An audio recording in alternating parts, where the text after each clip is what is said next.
Hello everyone, welcome to the channel, and I'm here for an album review. This time I'm going to be reviewing the new Fates Warning album, Long Day, Good Night. And I am happy to say that this album did not disappoint. I mean, just by the first couple of singles, we got Scars and Now Comes the Rain. Just by those two singles alone, I already knew that this was going to be a very solid album and easily top 3 best albums of the year. It's definitely in my top 3 for sure. But this is, of course, the follow-up to the last Fates Warning album, Theories of Flight, which I thought was a great album, and I thought that was their best album in years. And I will say that this is a very solid follow-up to that album. It's very, very good. I mean, Fates Warning definitely did not disappoint on this album. I mean, I really got no complaints with this album.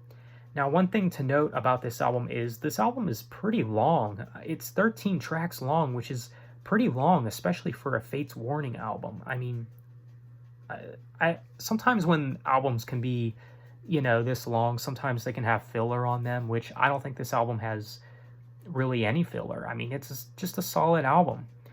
But I will talk about some highlights. Alone We Walk, just excellent song. Ray's vocals, they really shine in that song. Obviously, Now Comes the Rain, plenty of emotion, and just the melodies are intriguing. The Way Home is a song that impressed me. Under the Sun, oh man, Under the Sun, I was mind blown by Under the Sun. I just really like how kind of different this song is, and the song I feel like is kind of different, and Fates Warning did experiment a little bit with some of the songs on this album, which I do like.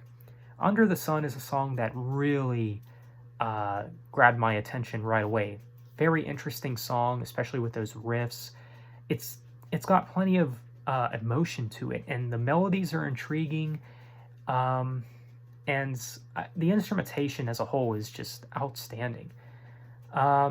Begin Again is a pretty interesting song because this song, they kind of experiment with some southern type sounds, like southern type music. But yeah, it's not bad. I mean, it's not one of my favorites on the album, but it's pretty good, I'd say. I mean, it's not bad. The Longest Shadow of the Day, which is the longest track on the album, man, this song, it's pretty great. I mean, that intro, it's pretty great. I mean, the riffs, everything about this song is really good. Yeah, I pretty much got no complaints with this album. This album has excellent riffs, excellent vocals from Ray, and production, not too bad. It's a really good album. So as a score, I will probably give this album a 9 out of 10 or a 9.5 out of 10. Definitely a great album. Now, I think one question that some people might have is this album better than the last album, Theories of Flight? I'm not sure.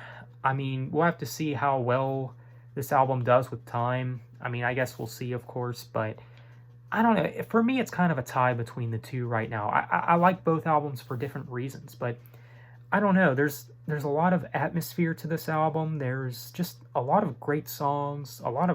There's just a lot to like about this album. So that is my review for Long Day, Good Night by Fates Warning. Of course, they really nailed it. They really nailed it on this one. It's easily one of the best albums of the year. I'm definitely going to give more of these songs more listens as time goes, of course. I did pre-order the album, so I will have that at some point this month in the mail probably. So yeah, definitely looking forward to getting that. So that's my review for this new album. I'm so happy that we finally got a new Fates Warning album, so let me know what you guys think of this album. Do you like this album? Feel free to let me know. Thanks for watching, have a nice day, and take care.